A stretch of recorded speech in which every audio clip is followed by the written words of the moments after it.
We'll start a minute early. Is everybody here? You might have to. I can't hear. You Oh. gotta turn the speakers up. Okay.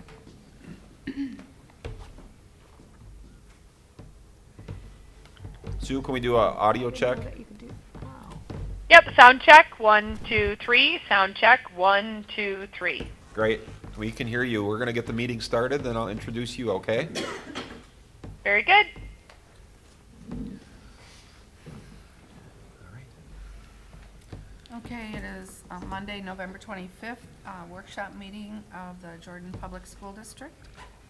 And the first item on the agenda is the post-referendum discussion and community survey proposal. Okay, welcome everybody. Tonight we are going to discuss a couple of opportunities or options that the school district may wish to consider, the school board may wish to consider following our failed referendum. And I have two guests with us. One is a connected guest, and the other is here in person, so I'll introduce them both at this point in time. First, we have Sue Peterson, and Sue is with School Perceptions, and she's joining us virtually by audio, and she will provide some information to you as board members via more of a proposal slideshow, answer any questions you might have about what their company does for school districts as it relates to referendums. And then secondly, we have Tony Scholander. Tony is familiar to us as a school district for many of us. Tony was formerly an employee of DLR Group, who we've had a long-standing relationship with. Tony currently is with Kraus Anderson, a construction management firm. And the reason why they're both with us is at the Minnesota Association of School Administrators Conference this past fall, I attended a session where where both Sue and Tony were present, and they shared information about school referendum and how you can be successful in messaging and providing the support that school districts seem to need in this 2019-2020 environment where our stakeholders are more and more connected via social media and via the internet than we've experienced before, and even from when we passed the last referendum back in 2014. So without further ado, I'm going to reintroduce Sue, and Sue, I'm going to let you take it away and share with the board what you do and what School Perceptions can potentially do for our school district. Thank you. Good evening. You can see my screen okay and hear me? Yes. Perfect. Yes.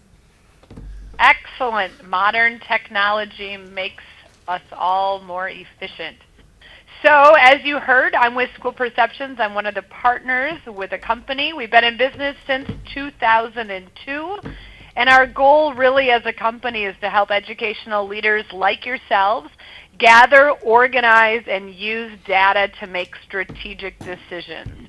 And we do that most often through various survey tools that we've built and our proprietary software. So we've helped far north of 600 school districts in situations just like yours as they're navigating the referendum process, the strategic planning process, reorganizing after unsuccessful referenda, and so using that community survey process to really gather, organize, and use data to consider those next steps. So the survey is really a piece of the community engagement process, but it's an educational tool and a way to connect with people. And why is it important? Why is community engagement important? People are more likely to support a plan, we believe, if they understand the plan and they feel they had a voice in creating the plan. Our process is a bit different than some of the more traditional survey companies you may have heard of. We don't believe in random sampling. So we will survey all adults within your school district, and we do this by landing a paper survey in every residential mailbox within the district. So I often say that it's your first lit drop to referendum, even if that means your referendum is 18 months out. In most cases, it might be 6 months out, but it's really an educational piece where folks get to learn, look at pictures. I'll show you some examples, but then provide their input. So one superintendent said one time, this is like an interactive newsletter, and that's a good way to think of it. It ends up being an 8-page paper survey. I don't know if Tony's got any samples there to show you, but an 8-page paper survey that really gives people information and then allows them to provide their feedback. So the survey design process, that early work that we do together, really is an opportunity as we get to know your district, learn your situation. We really help you define your talking points. So I say that while I build this 8-page paper survey for you, in essence, I'm creating much of the copy or the information that you're going to use in multiple ways from the survey design all the way up through election. So we want to create that story for you, and then we're going to use that to educate the community on the needs of the district, and then again let people weigh in, and then gather data on what it is that your community will or will not support. So that may be educational priorities. So again, you've got a levy question that's hanging out there. So what are the priorities of the district with a levy as far as how much are they willing to support? And if they're not willing to give you everything that you need, then something's going to have to give. And I'll show you an example of kind of what that process looks like. Additionally, we allow people to become more educated on the facility needs of the school district. So just like our homes, when roofs and windows and carpet and flooring needs to be replaced, we want to educate people on what those are and what the challenges that the district might be facing. And then we're going to gather some information on what are the priorities of the district, what's your tax tolerance, and when is it that you have permission to go back out. So especially coming off of an unsuccessful bond or levy, we want permission to go back out. Otherwise, I always say your citizens are going to say, what part of no didn't you understand? So what I'm going to fly through here are a couple of those cover letters. Remember, the survey is 8 pages. The cover page, if you will, the front of your Sports Illustrated, is a setup. So it's a letter that lets folks in your community know what the situation of the school district is, and then an invitation to take the survey. So while many of the surveys have the same flow, no two surveys are ever alike because no two school district situations are exactly the same. So here in Pipestone, they had hired us. They wanted to make sure that folks knew that they had some facility needs, and they were looking at how could they best address them and really make that investment for the future. Triton School District had had multiple failed levies, and that they knew that they needed to secure some additional funds, or they were going to have to make some significant budget reductions. So again, we used kind of that same process. It was a new superintendent, so there was a bit of a setup with that one. If you followed the Rochester, Minnesota project, they just passed about $182 million, and in that case, we let folks know that there were a lot of needs in that district. $219 million in needs, but we walked people through a process where we said, here are the highest priorities we've identified, so here are the need-to-haves, here would be the nice-to-haves, or if not now, eventually. And so we wanted people to tell us how much could we do now and which things did we need to hold on and do at some point in the future.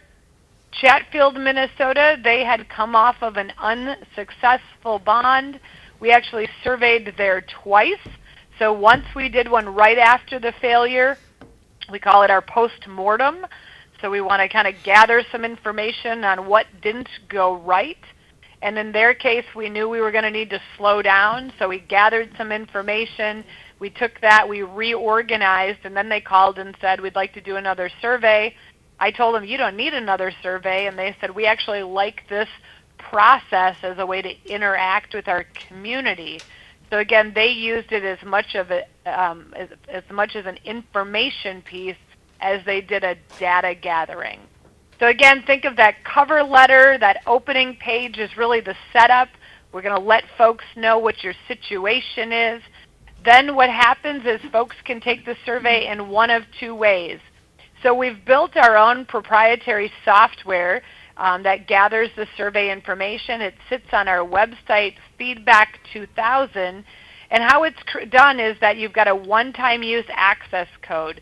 So folks can't get in to take surveys unless they've got a 16-digit alphanumeric access code that they enter into the system that allows them to take the survey once and only once. So on every survey that's mailed to households, there'll be a one-time use access code. Or folks can simply fill it out pen and paper. There will be a business reply envelope, so they can mail it back to our home office in Slinger, Wisconsin. We always include the address in the event that the envelope goes missing. Then we let folks know that if they need additional access numbers for their household, so if their husband, like in my house, and I don't always agree, they can call the district office. We'll provide access numbers and additional paper surveys. So folks, the district can then mail those out and folks can take additional surveys. So any adult over the age of 18 is allowed to weigh in. So then we collect some information on who takes the survey. We want to know the age of the respondent. This allows us to kind of look and say, well, is this consistent with voting habits? And kind of we know the voting habits of those 18 to 25-year-olds. We also know these folks over here over the age of 65 never miss a chance to vote. So we want to make sure that they're overrepresented when we're looking at your data. We want to make sure folks who take the survey live within your school district. We can break your data out by municipality. We'll look at ag landowners if that's relevant to you. So many times we'll have districts that'll say, well, it's our ag landowners that kill us. They're not with us. And actually what I've found in my work in Minnesota is that the tax tolerance and the support for school facility projects is most often consistent with the general population as it is with those ag landowners. We'll look at school district employees. We'll pull their data apart. And why are they important? Well, school district employees only make up about 1% of the folks in a typical school district election that go to the polls. They have a really important voice in your community. So if your school employees aren't supportive of the projects or project that you're presenting to the community, it's likely that it won't be successful. So the conversations they're having on Friday nights and Saturday afternoons at the grocery store and Sunday mornings in the back of church, we need to get into the minds of your employees and really see what they're thinking and feeling. Similarly, we want to know what the parents that have kids in your district, what their feelings and thoughts are, because they are your customers. So those folks that fall into a category that we call non-parent, non-staff, I don't work for you, I don't have kids in the district, they look to school district employees and parents to say, well, what do you think we should do, or what do you think of this potential bond or levy that's on the ballot? So again, we want to know what those folks are thinking, and we've got some formulas that we put those responses in, and we can tell you with a high degree of predictability the likelihood of a particular project passing or not passing. So then we move through the survey. Again, once we kind of have that opening set up and the information on who the respondent is, there's a variety of different ways that will educate people and gather data. So this was the BBE school districts. They just went out. I could see their survey perhaps looking like yours. They had a levy and some facility projects. So we did some educating on what are the difference between levies and bonds. And we also wanted to let them know, let citizens know that before we asked you to give us more money, we've made some pretty significant reductions. We've looked under every rock, we've tightened our belt, and now we really need your support. Otherwise, we're going to have to make some cuts that are really going to hurt kids and families. So in this case, we had a setup where we knew that we needed $275,000 for each of the next 8 years. We let folks know based on their market value what it was going to cost them, and we let them weigh in. Over in Stewartville, Minnesota, we had some options there. We had a base question, which I called this one the good, better, best. So we knew how much we needed initially, like a $500 per student, but we also knew that we could get potentially $622 or $710 per student. That was going to generate some additional dollars, and we let folks know what other programs and services the district was interested in supporting or adding should they support either of those levy amounts. So again, different options depending on the needs of the district. And then as far as facility projects, like I said, no two projects are ever the same, but oftentimes we're going to do some sort of an educating, letting folks know what the needs are. Then we let folks give us permission. So especially if you've had lack of success on a bond, we want permission to go back out. So sometimes it's create a plan or redo a plan based on survey feedback. And then we'll ask, when is it?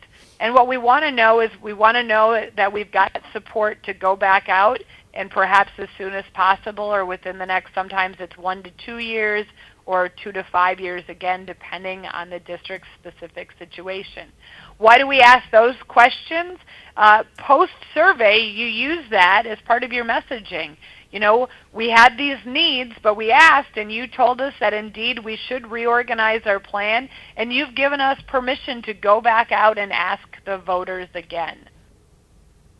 Then there's a variety of ways that will break your story apart. So I always say my goal is to make this as simple as my grandma can understand it, or my attention deficit husband. So again, there's different things we're going to do. We're going to have some simple headings. So those who are just going to say safety and security 2.28, yep, I'll give it to you. My grandma wants a little bit more information, so we're going to walk her through, but we're not going to get caught up in a lot of educational jargon, a lot of contractor jargon.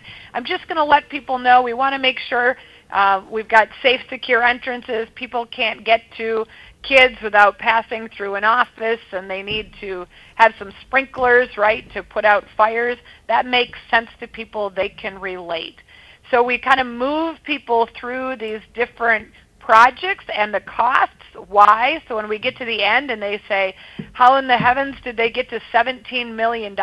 They can go back and go, oh, 2.28 plus 1.7 plus they needed 6.5 here. I get it. It makes sense to me how the total dollar amount is where it ended. Here was a mountain lake. Again, I just want you to see a couple different options. Sometimes we'll use a picture. It's worth 1,000 words, right? So we'll have some, all right, here's what we could do. In this case, the debate in this community was, do we tear down this 1904 portion, or do we try and work around it and renovate? So we gave people two different pictures, an option 1 and an option 2, and then we said which direction. There was a difference in cost. We let them weigh in. Here's an example where we were in a community where we had, similar to what I showed you in yellow a minute ago, but we had a building infrastructure at $3.76 million, and we were asking people their thoughts, and we got some feedback from the board that they said people will never believe that it's going to cost $3.76 million to update building infrastructure. So I said, all right, well, let's make sure this is about building trust and educating. So I said, let's break it apart. Here's what needs to be done. So I came back with this as an option, and they loved it. Where now, in addition to just saying, will you give me 3.76, I said, all right, I need nearly $1 million for plumbing. I need 1.2 for your HVAC, $750 for your electrical, $300,000 for technology, just over $500,000 for window replacement. So again, it allowed people to kind of walk through an exercise and say, I think this is important, this is important, this isn't important, and then you had an understanding of which things folks could do. So sometimes we ask how likely are you? Sometimes we ask a high, medium, and low. In Rochester, we did this where we said, would you support it with a yes, no? And again, many times we might use a map, we might use some pictures. So different ways that we present the information really in those pages 3, 4, 5, as far as letting people understand the facility projects. And then it all comes down to money. So we let folks know, all right, in this case we had all in if we were going to build a new school. This was PEM in Minnesota. A new school was going to cost $45 million. Or we could just tackle some of the projects either at 14, 17, 20, 23, or 26 million. So there was a big jump between solving all the problems or giving me brand new.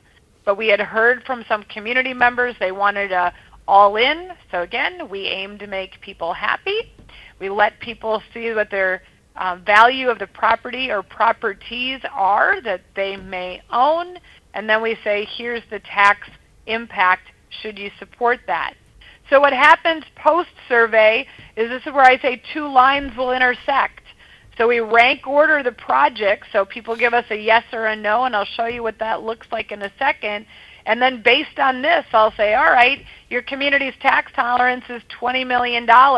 We start knocking off the projects until we hit $20 million, and then we say, that's really all you can do. So what happens post-survey? So this was a levy project. We'll pull your data apart. We're going to look at those three mutually exclusive groups. So your staff, parents, your general citizens. Why do we break the data apart? Well, remember what I said? These red friends here, your school district employees, they only make up 1% of people at the polls. So what does that mean? If I'm sitting outside of a polling place for a school district election, and as people leave after they vote, I say, hey, are you a school district employee or do you have kids in the school? What we find out is only about 1% of people that go to the polls actually work for the school district. 25% are parents of school-age kids. So statistically, who is it we need to listen to? These folks here, right? My grandma, the non-parent, non-staff. I don't have school-age kids and I don't work for the school district. So in essence, as we always look at the data, we give this a 75% weighting and these guys here a 25% weighting. Does that mean school district employees shouldn't show up at the polls? Absolutely not. But what it tells us is that their voice is important, but we need to really connect with these folks who are the least connected to us. So as we move through, when we're talking about levies, many times as we move through the survey, what we're going to do is let people know that if a levy isn't successful, something's got to change, okay? I can't just ask for $500,000, and if you say, no, I'm not interested, you go, okay, we can just continue business as usual. That doesn't work for people because, well, then you didn't really need the money. So in this case, we'll ask people, should we cut athletic offerings? Should we reduce or delay technology? Should we cut some courses, reduce bus services, cut teachers? Which things should we do?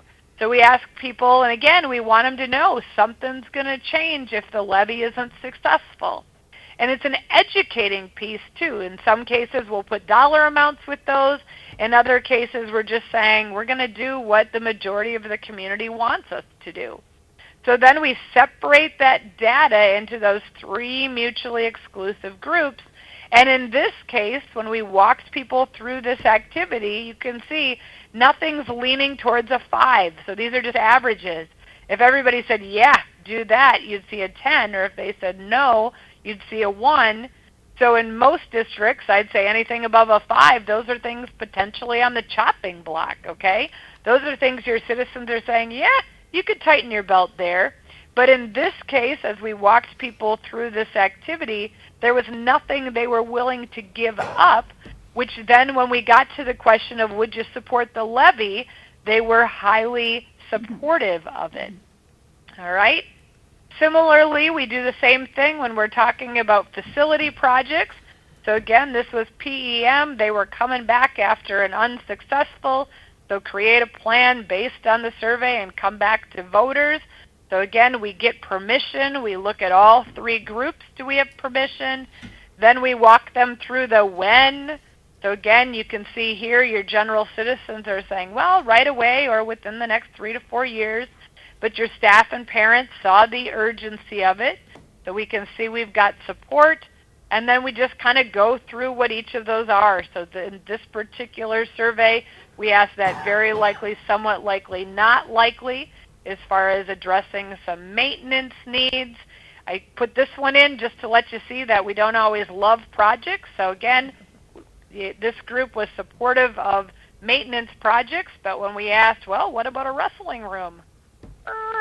People weren't so excited about the wrestling room across all of the groups.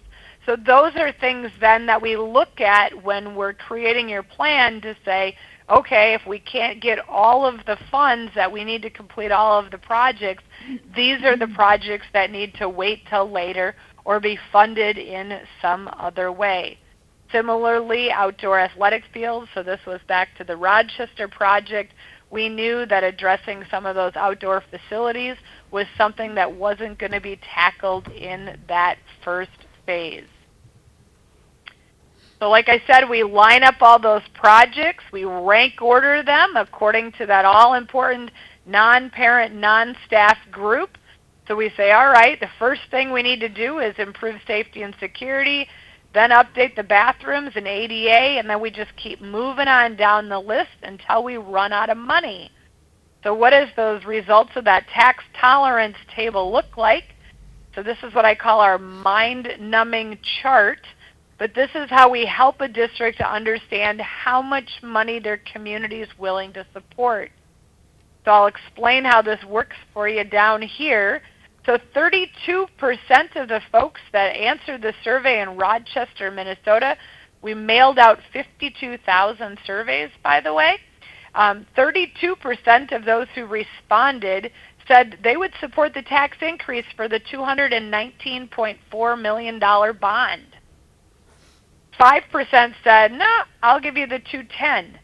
So I make an assumption that since the tax increase is less for the $210 million bond than it is for the 219, I've got 37% support for a $210 million project. So I keep trotting along and adding support until I hit the 50% line, because I've got to have majority or just over 50% to really say that's my community's tax tolerance. However, we can't look at all resident respondents when we look at our data. We want to break it apart into those three groups. Your staff members, and what are they telling people and what do they think?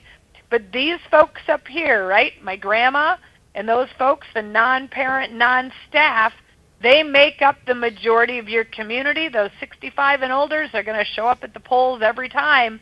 We want to know what they think. And really, that's the group that we based our tax tolerance on. So based on this data, what happened in Rochester was we could see that although your parents and staff really supported a $195 million project, the community's tax tolerance was at $163 million, because that's what the general citizens were saying. What we also knew was that we had strong support from the parents and staff, and when we looked at the support, when we rank ordered the different projects that we presented, we really had high priority for about $181 million in projects. So in that case, our suggestion to the district was to go out for 2 questions. So there's some things that we'll do with you post-survey to create some strategy where we can say, we know your community will support X dollars, but you've also got strong support that perhaps adding a second question or a third question may make sense. So I'm going to take a breath, let you digest all that, and then Matt, if you want to facilitate, if there's any questions, or Tony, if you want to jump in, if there's anything I forgot in explaining kind of the work that we do and how we do it, I'll let you guys talk. All right. Well, thank you, Sue. I thought that was very thorough, and I guess at this time, ask her, are there any follow-up questions from board members or administrative members that would be a part of this process if we did choose to go through a fact-finding, feedback collection type process, and then ultimately go back out to the voters? I had one that's kind of minor, but just to clarify, regarding staff members, a lot of our, I don't know the percentage, but some of our staff members don't live within our district, but I feel like they still would have some influence. So would we survey them as well, or just the ones that live in our community? Nope, great question. So all school district employees and parents have the opportunity to take the survey. So in addition to landing that paper survey in every residential household, our software will harvest your parent and staff email addresses into our system, and we will send an email invitation to all staff and parents. How we know, because you'll have some non-primary custodial parents, you'll have some parents that made choice in, so they can't vote in the district, but we want them, two things, to become educated. So staff members that don't live in the district, they're going to learn something by taking the survey as well, but we also want their input and their thoughts. So what happens is we ask them, where do they live? So if their primary residence is not within the school district, when we're measuring tax tolerance and project support, we're going to remove them. So they'll get to weigh in, you'll have access to all of the data, but when we're analyzing things for the sake of election, we remove those folks. Okay, thank you. What percentage of the surveys is a reliable percent to give you good feedback info? Yep, good question. So what we will find is that in a typical survey, we're going to see about I used to say an 18 to 20% response rate. I just presented last week in Springfield, Minnesota. They had a 46% response rate. So they get the 20-year trophy for all-time high survey response in that community. But I'll tell you, we've got a lot of Minnesota communities that sit 25, 27, even 30% response. What we know is this. Our research has shown that if 20% of folks respond to the survey, nearly equally as many people put their hands on the survey, read at least a portion of it, had some sort of a relationship with the district, and learned something. So if you say we get a response rate of 20, we can have an assumption that we educated 40% of the community. Also, what we've found over the years, and this is crazy, once we get 400 responses in the queue, because we'll watch the back end of the software, and we've been doing this for years, once 400 responses get into the queue, the data just doesn't move a whole lot. And what happens, it's just sheer statistics.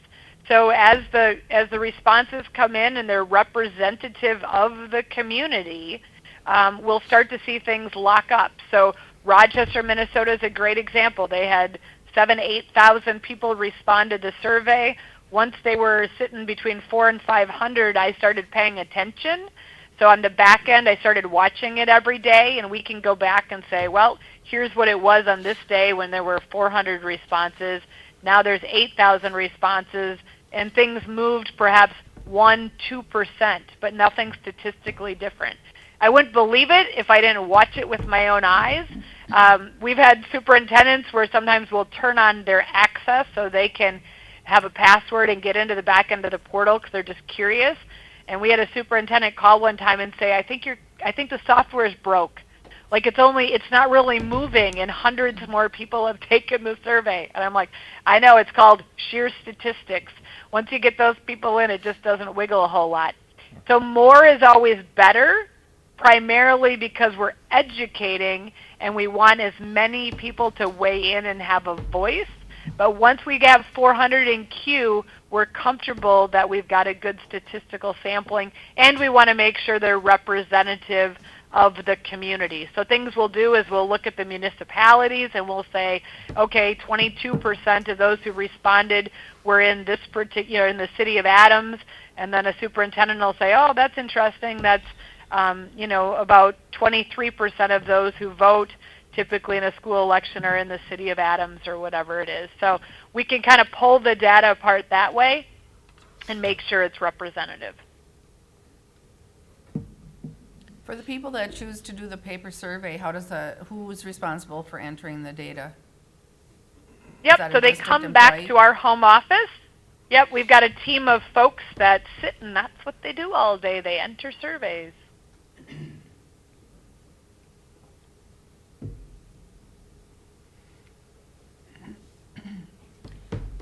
I have a follow-up question. Do you feel that having that response code, that particular response code, hinders people because they feel like their name can be tied to it or they can be identified? Well, it ensures data integrity. So Right. if you're I using get a that. Survey Monkey or something, yep. So we typically, I was trying to see if there's one on here that sometime, I must have cut it all off. So we've got some language where we tell folks that you're working with us. So we're a third-party, company with no skin in the game. So there's, we're getting paid the same whether we tell you to go out for a bond or a levy or not, and that all data comes back to us to ensure data integrity, and that it's anonymous. So we let folks know that. Occasionally, we'll get a call from someone. They'll say, "I'm not comfortable with the fact that my, this code is linked to my, is linked to my address. I bet there's some way you can figure it out." And I'll say, "I'm sitting in Wisconsin and it's coming back to me, but if you'd feel more comfortable, I can rattle off a new code for you and you can destroy that one." And so, that happens maybe once a month that somebody will call, and we do, thousands and thousands of people are taking our survey. But I think in essence, it's cleaner data because folks, we're controlling access. Yep. Thank you.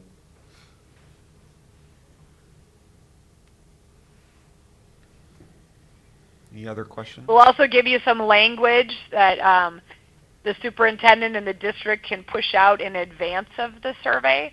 So a press release, stuff you can put on social media, stuff that can be blasted out through your communication that just lets them know you've hired a third-party company, that this is what we do every day, and it talks about those pieces of the confidentiality, the anonymity, and the controlling the data.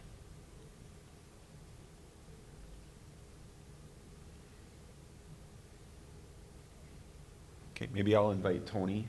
Tony, if you want to come up to the microphone. And obviously you've had a relationship working with School Perceptions, and maybe you can talk a little bit about that. Sure. And then what your role would be with Kraus Anderson. Sure. Potentially. Sure. Thank you, Matt. So we've worked a lot with Sue and School Perceptions. The interesting thing is about 3 years ago, there wasn't nearly as much science behind how you as a board had decision support to determine what's the right scope, what's the right budget, is there data behind it in terms of being able to prioritize, rank order prioritize what actually goes out on the ballot question. And I liken it to going out for dinner. We all order off the right side of the menu, don't we? And the right side of the menu has what? The price, right? And consistently we see a variance between the scope of what community members want and what they're willing to pay in terms of a tax tolerance. And so this really takes the pressure off you as a Board of Education, as leaders in the community, to determine what does my constituency want? What are they really telling me? And we oftentimes, we don't even refer to it as the survey once we get into the messaging piece. We really refer to it as your community members, your stakeholders have told you this. And the beauty of this process is you can aggregate or disaggregate the data to determine, is this person within a demographic age group, or are they in the ag community, are they parents, et cetera, as Sue described. And so the beauty of that is it gives us an opportunity to say, where is the challenge, where is the rub? where is the pushback? And so we're able to leverage a lot of the data that comes from the survey and move forward and use that to determine what is really the best go-forward strategy. One of the other things that I'll bring up, couple of things I'll bring up, as I get into my portion of the presentation or our conversation, one of the really great things is every community is a little bit different in terms of how they like to receive information about the school district. Is that social media, which has certainly been a game changer, right? Or is it that typical and traditional official newspaper of the district, where your board meeting minutes and things are posted, right, and announcements, or is it the mail, etc. So I'll get into a little bit of detail in terms of that, but the beauty of it is Sue asks that question in the survey, so you get a real good sense for how do we most effectively communicate with your district. So that's one other thing. Sue, I'm going to toss the ball back in your court real quick and just talk about the idea of what happens if people don't listen to the result of the survey. There's always those couple of outliers each year that perhaps really have a passion for a certain portion of what's in that project scope. And it's really hard when you as board members, and I am sitting in a boardroom, and it just so happens we've got either the athletic boosters or we've got the performing arts parents, and they're advocating, as they should, for the fact, I think back, Sue, when we worked together in Wyndham, and how desperately that group wanted to have that performing arts facility, and yet guess what the survey said? Just the opposite. And right, we're all trying to do the best thing, and we're trying to do the right thing. And so, when you get out there and cast the net quite a bit wider amongst the constituents, and you really hear a cross-section of the community say, how do they feel about that component in the project, and they prioritize it with this. The nice thing is, again, it takes the pressure off of you, and it puts science behind this. So Sue, can you talk a little bit about, a couple of Novembers ago when I think 40 surveys were out there, and 2 of them thought it would be a good idea to go above and beyond the dollar amount that the surveys talked about? Yeah, the data is highly, highly predictive. So a few years ago, we had 48 questions on the ballot on surveys that we'd worked on, and 48 out of 48 did as predicted. So we had a couple of districts that didn't listen to the data, or said it was one district that had a levy that said we've got to go for, it was a Wisconsin district, so an operating referendum that said we've got to go for it anyways, even though the survey data tells us we will not be successful, and they went and they failed just as predicted. We had a district near Milwaukee, Wisconsin, that I had stood in front of a rowdy community task force, I'll have you note, and I said, your top dollar is $26 million. It's going to be a squeaker. If you go all the way to 26, it's going to be tight. That's just the top end of your community's tax tolerance.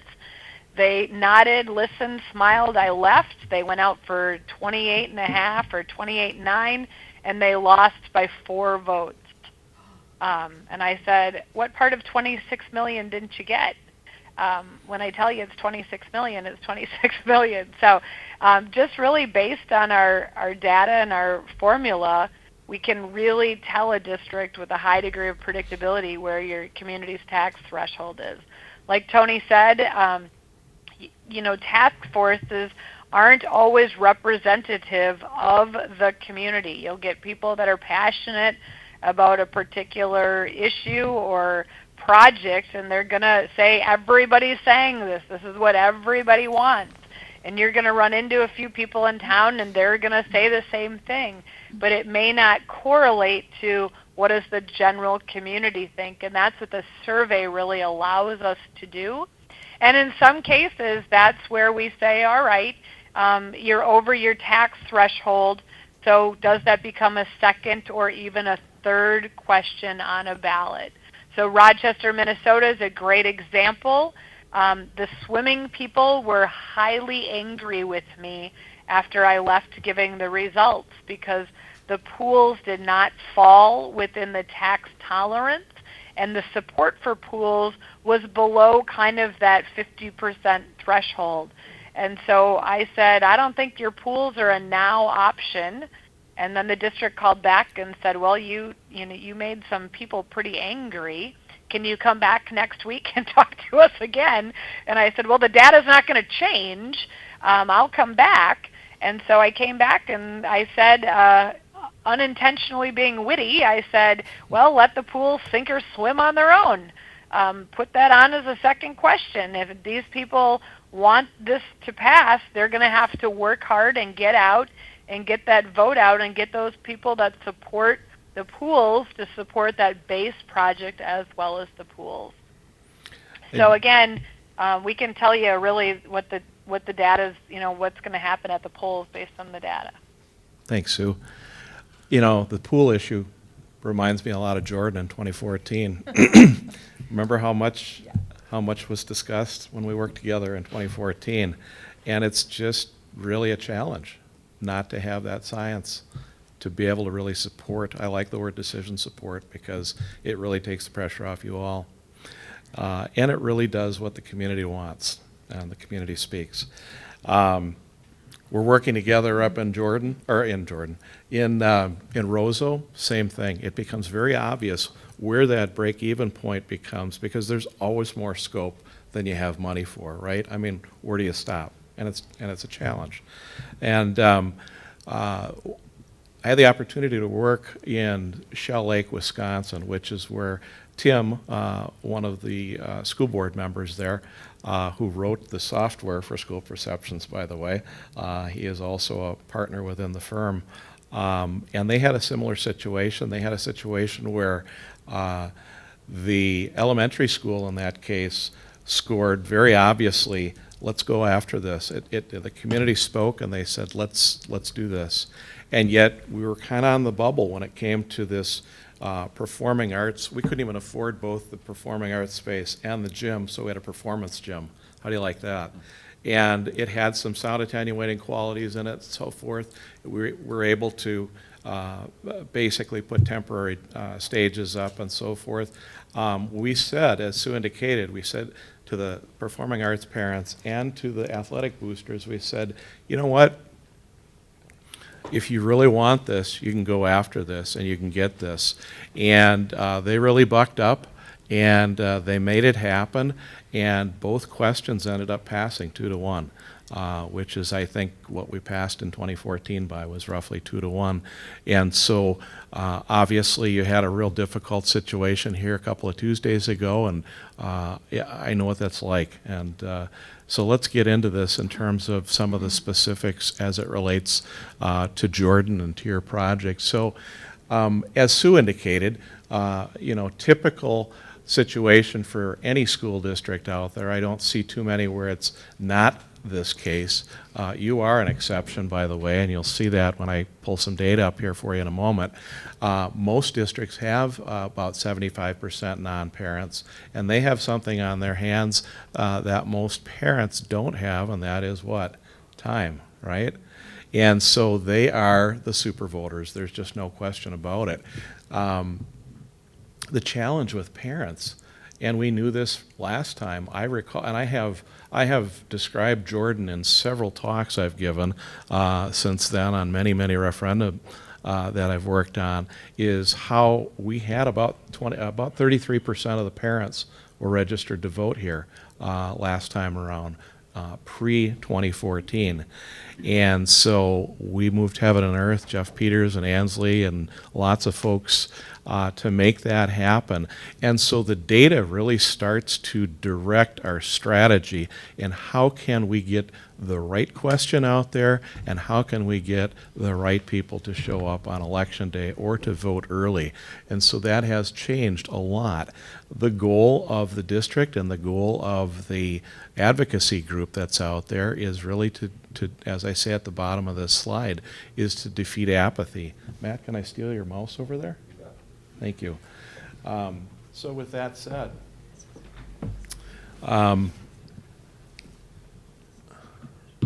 pretty typical four-step process. Admittedly, this is a prescribed process, and what I do is practice 2 ears and 1 mouth, and you will always know your community better than I do. You will always have a better sense for the specifics. And really, the four-step process is this. It's what are those key critical elements? What are the reasons that you as a Board of Education have gone out to your community and said, you know, we really need this project? What are those compelling reasons why? And if any of you have are fans of the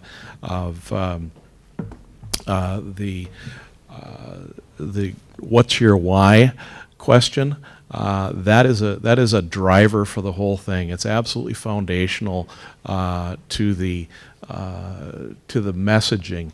And what are those key critical 3 to 5 pieces? And one of the things that I'm going to talk about a little bit later is what's changed since 2014. And I would submit to you that probably your why for the project that was voted on a couple weeks ago is probably different than in certain respects, but probably has some threads of similarity to this. So what is it in terms of why your community should support this? I talked earlier about the different vehicles that we use to inform the community and essentially take our messaging and our why and put it out there to the community. And that is one of the beauties of the survey process, is that you end up with that. So what I do is I typically am authoring and writing your messaging. And I'm doing that on behalf of the district. I'm also doing that if I'm asked to work with an advocacy group as well. And quite frankly, steps 1 and 2 are really in the school district's court to develop that messaging and that key compelling reason why, and to get it out there. Steps 3 and 4 really fall in the lap of a advocacy group outside of the school district. It's not a board-appointed group. It is a grassroots group that comes out of your community that says, we think this is really a great idea, and I haven't seen any referendums passed that didn't have an advocacy group out there doing that.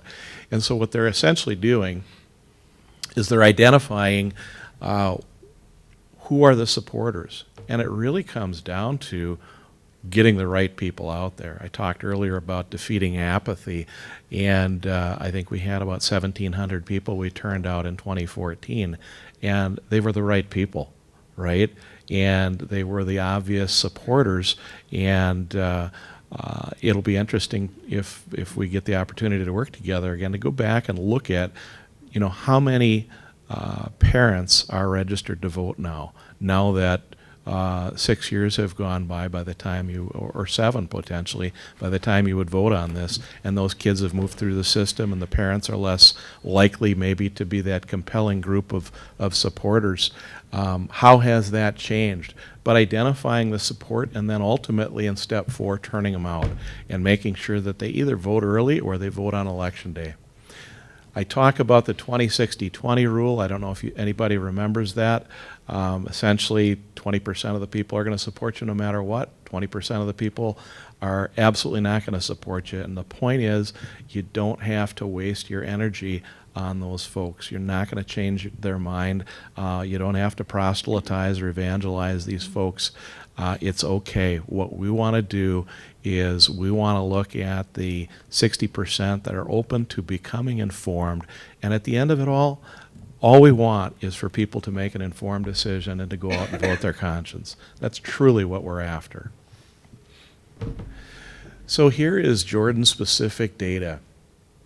And you had a pretty close turnout in terms of the numbers in 2014 to what you ended up with in 2019, within about 150 votes really kind of interesting in that respect.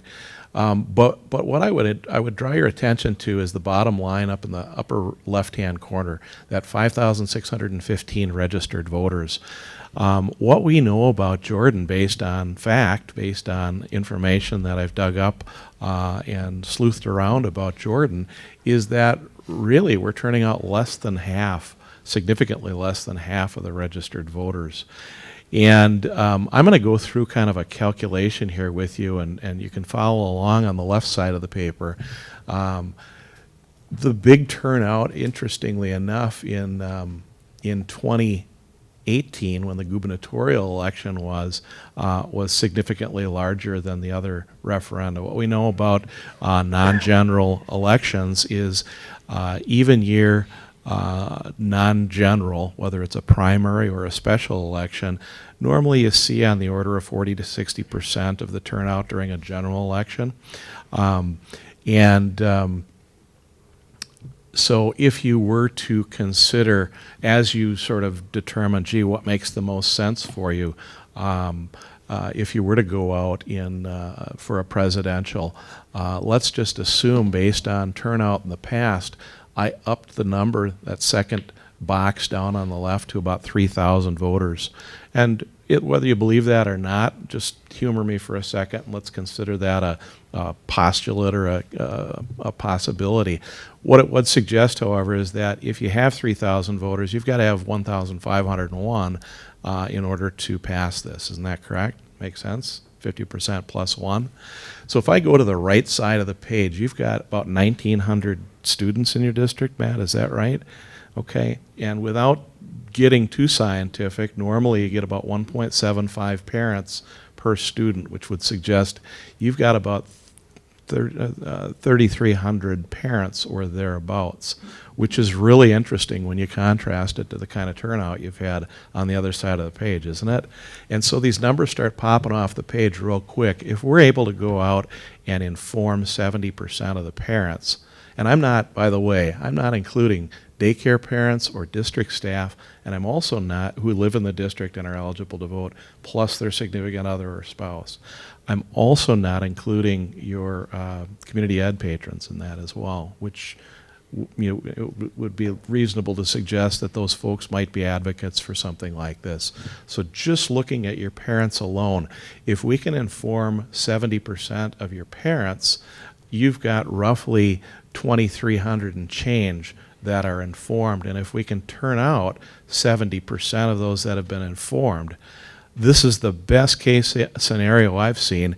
You end up with 1,600 and change, which is obviously bigger than what you would need if you believe it's going to be a 3,000 voter turnout in the fall of November or in November of 2020, if that's when you decide to go back out for your levy and or your bond referendum. So what it really, the punchline here is right at the bottom. It's all about the parents, isn't it? It's really all about the parents. And yet there are voices out there that I would guess you would agree that, again, I'm the Vikings fan that's here on Monday telling you why the Vikings either won or lost on Sunday, right? They didn't play. They play tonight, obviously, but you get my point, right? Hindsight's 20/20. And so as you look at this, it starts to become real obvious. How do we want to strategize this? Who do we need to focus on? And maybe I'm giving you a blinding glimpse of the obvious. I'm not sure. But it's real obvious to me that the parents is kind of where it's at with this.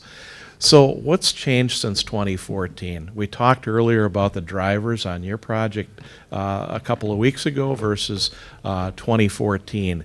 And how does that impact the messaging? And if we can come up with the why, we can usually come up with the how, right? And that is just such a key critical piece of that. The tax impact in 2014 versus the tax impact in 2019. And I said here perceived versus actual. And I don't remember, did we have debt coming off in 2014 at all? So it was pretty much, hey, this is co-op, this is what it is. And the same here. Obviously, you went out for a levy increase. Is that correct? So you were were faced with a situation where there's capital and expense dollars there that are increasing on the tax rolls. The reason I said perceived and actual is because how much of your community is ag? 12%. Okay, so it's not a huge number, but it's certainly a number that affects a certain percentage. What has really changed, I think, since 2014 is the way we message the property tax refund piece. And the property tax refund, we've all probably heard of the circuit breaker. Is that a name? Deb, you've been a board member for a long time. So that basically says, irrespective of your income, you're going to have, if your taxes increase $100 a year or go up 12% or more, you're eligible for up to $1,000 property tax refund. For those that are homeowners or renters, if you are a homeowner who makes $113,120 or less, you're also eligible for something called a property tax refund. And Matt and I talked quite a bit about this up in Duluth. And I'm starting to see some heads nodding because, you talked about that, I'm guessing, quite a bit. And that is a game changer. That is absolutely a game changer. For my mother, I worked on the referendum in White Bear Lake. It's my hometown, and we just passed a little referendum up there a couple weeks ago as well. Yeah. And so on $326 million, my mother-in-law, who is widowed, who is 87 years old, lived in the typical average size home in White Bear, which is $250,000. Her tax increase would have been $193, but for this property tax refund. She has a little pension, she has a little bit of Social Security, she maybe has $50,000 of household income. She got $125 a year, now that's the beauty of this, is it's annual, property tax refund. So her property tax impact was about $68 or $5.68. You'd think I've said that a few times, wouldn't you? And so obviously really, really significant when you look at the fact that there is also for renters, what if you had to guess what percentage of your community rents here? Oh, gosh. I don't know. 30, maybe? You think it's that much? Okay, Ryan, do you have any idea from? okay, so We for, have quite a few rental. You have Houses. you have the senior housing. In the senior Yeah. housing. Oh, that's true. yeah, so they're also eligible for this, and they represent a pretty significant, 30% is a pretty significant number. It's twice the number of farmers, right? And so that plus or minus. But if you make $61,320 or less, you're also eligible for up to $2,750 worth of property tax relief, up to 80% of the increase, right? So getting that out, and I know when we talked up in Duluth, it was pretty close to Election Day, and so getting that out early and making it maybe not a key why, but at least a secondary piece that's put out there real early in the process can be really important. Again, hindsight being 2020, me being the Vikings fan that is here on Monday, let's look at that business community early. Let's look at that senior citizen and grandparent group and engaging the parents early in the process and really registering those parents as early as possible. One of the things that we have done to really increase the amount of visibility out there, if you will, for really to endorse what the parents, to endorse what the school district has said. Here's basically in White Bear all the messaging points. This was an ad in the paper that went out. It was also mailed to, they only had 42,000 registered voters in that district, and so we literally couldn't send it out to everybody. We didn't have the financial wherewithal to do it. This was the advocacy group's piece.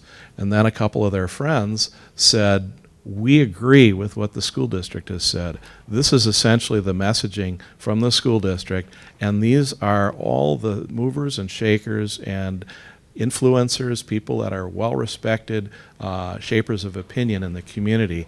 And that is something that we have done that has had a significant impact on the outcome of referendums. We've done that usually a few days after the district referendum piece goes out, and it's really been a game changer. And so one of the other big things that's different since 2014, in 2014, how many people had a smartphone? I mean, not just a flip phone, but a cell phone, a smartphone, okay? Not everybody, but the point I want to make is that when Jeff and Ansley and everybody made calls back in 2013, the frustration level was pretty high, and it probably was pretty high as well this time around. What I've done since then, because it's pretty demoralizing when I literally go to all your phone call nights, and we only had 30 of them in White Bear. 30 phone call nights, if you can imagine that. We made over 12,000 phone calls. And our hit rate in our voter identification calls was significant because we had a different database, and that database had something in it called cell phones. And when we go out and do that, that is just huge. The number of people we were able to connect with was just dramatically different. So that is kind of overall some of the key takeaways I had after meeting with Matt and brainstorming this a little bit with Matt and Sue both. I've had the opportunity to work with 80-some school districts in this capacity. A lot of what my role at Krause Anderson is Director of Project Planning and Development, specific to schools. I've had the opportunity to work with 80-some school districts, and 89% of them have passed of the referendums I've been fortunate to work on. I'm not here beating my chest telling you how great I am. I'm here to say that the last thing you want me out front doing is leading the charge. I can facilitate consensus and community engagement, and I do that. I get up every day and I help people do that. However, this needs to be a grassroots process, and it needs to come from your community. And so how do we get that out there? How do we design a process that Jordanizes your data and totally tailors it so that it's unique to you, to your message, to your demographics, etc. So I think that's basically what I wanted to put out there. I have bandwidth between now and the end of 2020, and I'm here to tell you, believe it or not, 2020 is going to be a busier year for referendums than 2019 was. And it really surprises me. You know, if you didn't have to go out in 2020, you probably wouldn't want to, right? But, because, well, this is so much fun. You want to do it again, right? But no, in all seriousness, it's looking even wilder and busier than it was this year. So, Are there any questions for Tony? One thing I'd like, so Sue mentioned, and asking this too, Sue mentioned that typically concentration is on the non-parent voter, and you're saying that it's kind of, so are you implying, saying directly that Jordan is a little bit unique to the typical voter demographic? excellent point. Yes, you are not typical in that regard. That is unique. That is atypical. And it's not what one would anticipate. However, when doing a little bit more digging and peeling the onion back, you are unique in that regard, yes. And what does that say? That's generally a younger community, or I mean, what would drive that? Yeah, absolutely, absolutely. I mean, when we look at your numbers here, and we look at, just call it 5,600 to 3,300, over half of it, what this would suggest is, if these numbers are right, if that multiplier is right, it would suggest that more than 50% of your community members are parents. Okay, we'll validate that as we get into it. The analytics that I've got available now versus in 2014, the data set that I get is very different than what I had in 2014. The Secretary of State's database is just, it's frustrating to work with because nobody's got landlines anymore. And so we're able to have a lot more impact with those parents.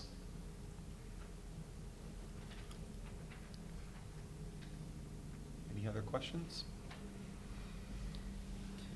Sue, are you still with us?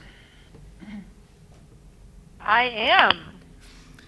Any questions for Sue or Tony last call? I want a little clarification on the interaction between Sue's organization and what you do. How, are you dependent on one another, or are your services, can one exist without the other?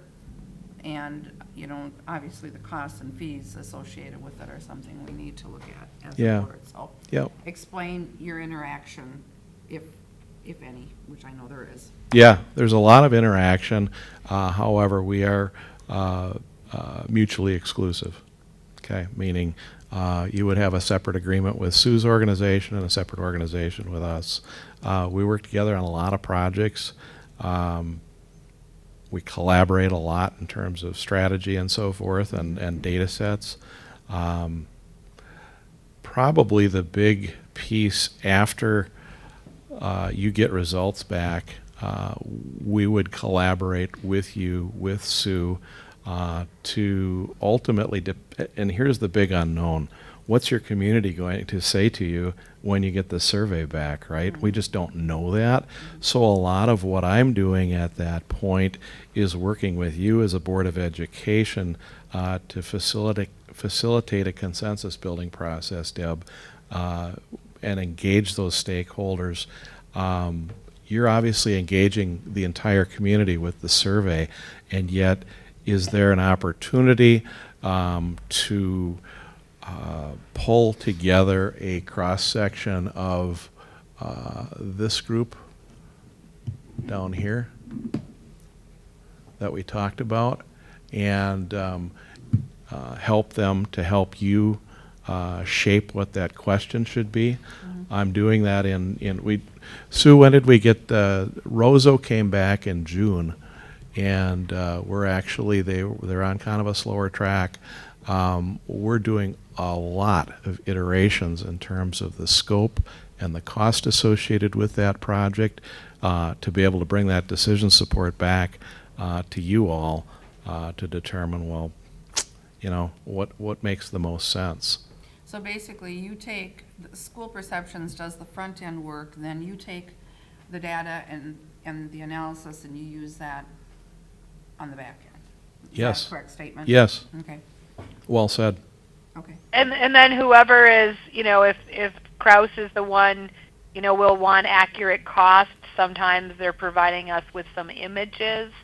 So as we kind of, you know, create the story, I always say that the survey, once you have a strategy, the survey kind of writes itself as far as, you know, is this a all-in, we have to do everything? Is this a turn right or a turn left? So there's different things as we gather information as far as how we'll present the data in the survey. Like Tony said, you know, is there debt retiring, and how do we educate people on those things? So not only would Kraus Anderson be involved, but we would reach out to your financial advisor, get some information from them, so we create what those, you know, what that financial story of the district is. So we kind of start tapping into all the different people that help the district and get that information to create the story. Okay. One other thing, Deb, is we're typically at the table with School Perceptions, crafting that survey with Sue. Gosh, Sue, I don't know if we've worked on one where we haven't been, and really starting to develop that messaging all together and get our heads into it. And then there's a real good continuity in terms of the next step after the survey comes back, it's usually never as clean as, well, there's the data. Let's just, here we go. It's going to be some work more than likely, if it's like most projects, after the survey results come in, to determine what should that solution look like. Questions, Rob? So, Sue, this is a question for you. With the option of being able to submit electronically or through paper copy, it looks like there's additional optional services for fee in terms of the prepaid postage as well as the data entry. From an option perspective, have you had clients that you have only done the electronic survey portion, and do you see any kind of issues in terms of just kind of data integrity if you were to go down that route, trying to hit your kind of minimum number of 400 respondents? Yep, we just did we've had a couple. We just did one in Buffalo, Minnesota, where cost was a concern for them, and so they only wanted the online option. They had a bit lower response rate, but they, after many, many failed levies, in fact, I think Scott, their superintendent, said they haven't had a levy increase since 2002. So the data came back and gave them permission, and they were successful, and it aligned really with the data.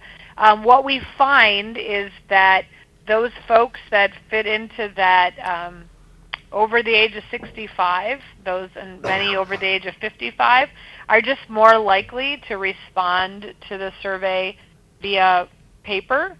So you do eliminate some of those folks in an important group when we're analyzing data. Some will go on the computer, certainly, but so it's just something to consider. So if you figure you've got let's say a 22% response rate, and then we've been collecting the data for the last 4 or 5 years, you get about 30% of those will respond in paper and mail them back to us. So we've had some districts that have kind of wanted to calculate what is that cost going to look like for us. You can certainly, we could help you do some math to figure that out so you could plan accordingly. I'd encourage you, if at all possible, to be able to do that. I think there's a benefit in just that connection piece. So if we can make it work financially with you, that would be our, really our methodology. Encourages folks to be able to have the option to take it in paper. But we'll work with you however you want. Thank you. Any other questions? How frequently do districts use the survey, I guess, for maybe related but more long-term strategic, or just, opinions and priorities that may not be exactly linked to a potential referendum? That's a Sue question. So we have districts that will do strategic planning within their survey, so gathering what are some priorities of, where should districts focus their effort. We also have a section in some surveys that we do that says, give us some feedback on how we're doing. So it'll talk about, spending tax dollars wisely, meeting students' social and emotional needs, celebrating the diversity of the community. So we have a variety of different question sets. We're always cautious of what I call survey fatigue, so making the survey too long. There's sometimes if I can, I'll sneak in a section that's just kind of some overall feedback or overall satisfaction questions on the district. I like to refer to that as the pulse of the people. So I think there's a correlation between if your citizens think you're doing a nice job and their willingness to open their wallets and say, I'm willing to give you more money. So again, we'll kind of look if you've got a strategic plan or you're in the process of renewing, and you said these are our pillars, we want to do some benchmarking. Absolutely, we've dedicated a page or sometimes 2 pages to that within a survey.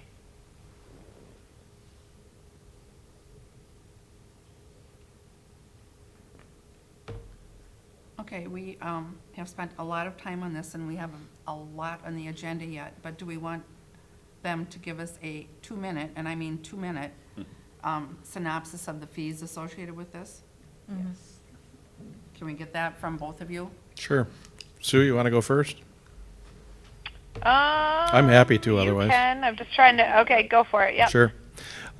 So at the end of the day, I personally would be your point of contact. I would be your person in the trenches.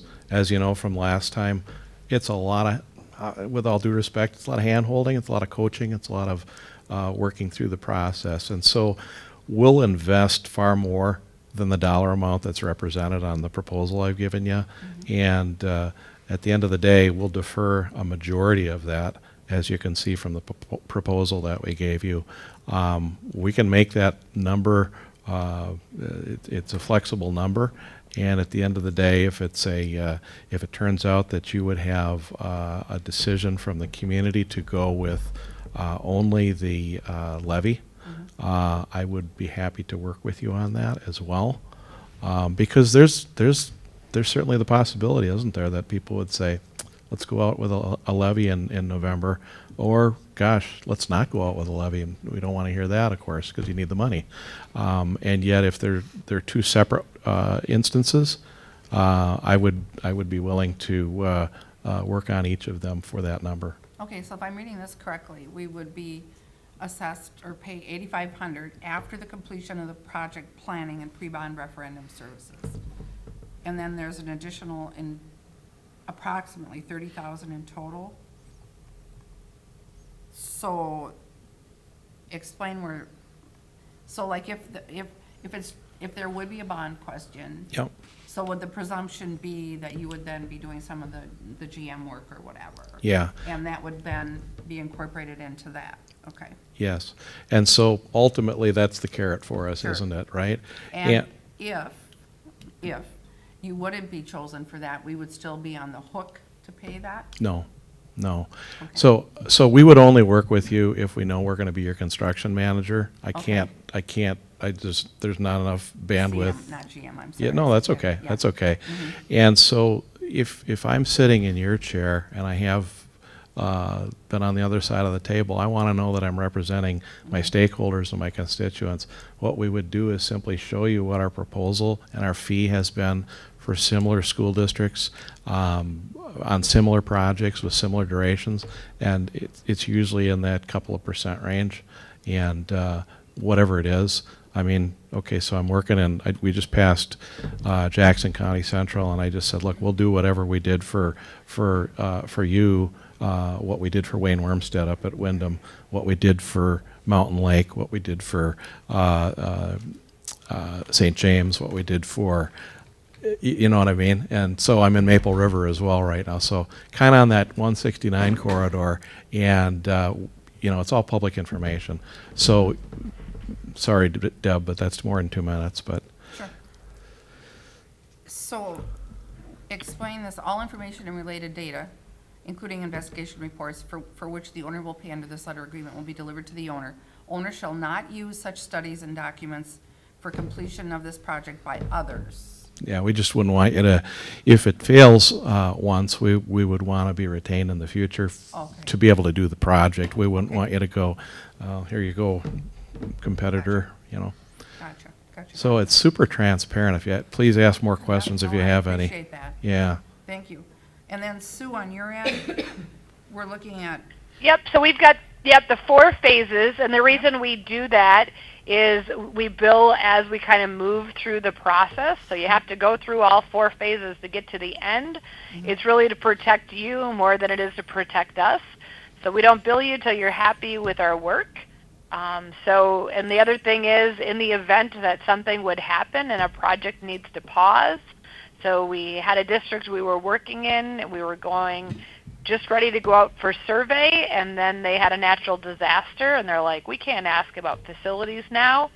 So it was a way for us to say, perfect, we'll bill through phase 2. That was the phase we completed. And then when you're ready in 18 months, give us a call, and we'll pick back up when we get ready for phase 3. We go ahead and tweak the survey and kind of the strategy at no additional cost. So you just move through the 4 phases, but it's kind of a checkpoint for us all to check in and make sure we're happy and on track with how things are going.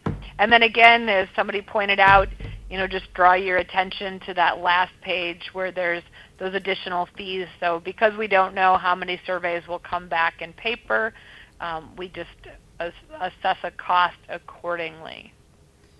So the additional fees on your end, outside of those four phases, would be the mailing itself, the postage, the printing, site visits, I Yep. see, are $900 per visit, if and when you come out to the site. Yep. And there is a fee for the data entry and processing, is that? For Yep, so that all number of- 3, so $1.80 a survey, yeah. Okay. But just for the ones that come back. So if you think about, so in simple numbers, say we mail 1,000 surveys, and you have a response rate of 20%, so then you've got 200 surveys, and of those, a third come back via paper. 2/3 really end up being done online, that people just put the code in. So you've just got 30% of the 200 that get manually entered. Great. Thank you. Do we have more questions for them before we have a discussion at the table? I have a Connie? question. Are we not obligated to our taxpayers to go out for bids for our general contractor? So if we would take their services and he would do all this work for us, in good faith, would we not still be obligated to go out to do bids? I can answer that for you if you'd like. So our service, we're not going to perform any of the work, so we're not going to have laborers and masons and so forth on the project. So it's actually considered a professional service, and so it's a qualifications-based type process. So our job is really to get you as many competitive bids from all the trade contractors as possible. So our goal is really we're a bolt-on to the district.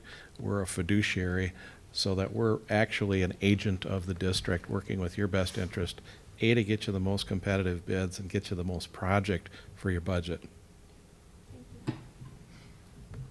Lauren, did you have a question? No. Oh, I just had a Oh, quick Ryan. one on the shelf life of the survey, right? I mean, you talked about different districts moving at different speeds. Mhm. I would assume a certain amount of time passes, there's gonna be some question as far as what's still relevant. Is there a guideline? Sue, you want to grab that? Yep. So we'll typically say within 2 years that So we typically will work with the district and say, let's work back from when you're intending to go out to when you're intending to go to election. But sometimes the data comes out and it says, you better slow down and regroup. And so let's let this election cycle pass, and you can go the next time. But yeah, anything after 24 months, the data starts to get a little, because there's that connection piece. Remember, this is as much about educating it is about gathering data. And we live in a world where people only remember things for a short amount of time. So really, we like to try and have that survey fit, if we can, within the 6 to 9 months before election, but certainly within 24 months. Any other questions or comments? Can I make a quick comment? Sure, absolutely. Thank you. So if you'd like, I'd be happy to provide you with agreements from those districts we're working with right now, because it's all public, and so you could see, what that was. And again, that's how you know you're getting a fair shake. And, well, So, Well, thank you, Sue, very much. This has been very informative. Oh, Lauren. I do have a follow-up question. I just want to make sure, because I just asked him and he said yes, but I just want to make sure. The $8,500 is to be paid beforehand. If the referendum does not pass, is the $30,000 still due, or is that No. not due? The No, it's 21.5 does no, not. no, Yes. no. Okay. And let me just share with you, in all frankness, I've been doing this a long time. I haven't sent a bill to a district for $8,500. There's a big part of it's the relationship, and officially I have to put it in writing that way, and Gotcha. and yet, no. So short answer is you would not be on the hook for the balance of it if it doesn't pass. When we help you secure your funding, then you can afford to pay the balance of that. And if it were to go a second time around, which God forbid, dress rehearsal's not fun. It's pretty negotiable, I guess is what I'm trying to say. Thank you. Good. We just want to make it right for you. Well, I think we're ready to have a discussion at the board table on this, so thank you very much, very much for the information, and Matt will be in touch with both of you. Yeah, thank you, Thank Tony, you. and thank you, Sue, very much for your presence Thank you. tonight. All right, take care. You Yeah, too. bye-bye. Okay. You are the last party in the conference. 2-minute recess, because I've been sitting here since 5 o'clock. Me too.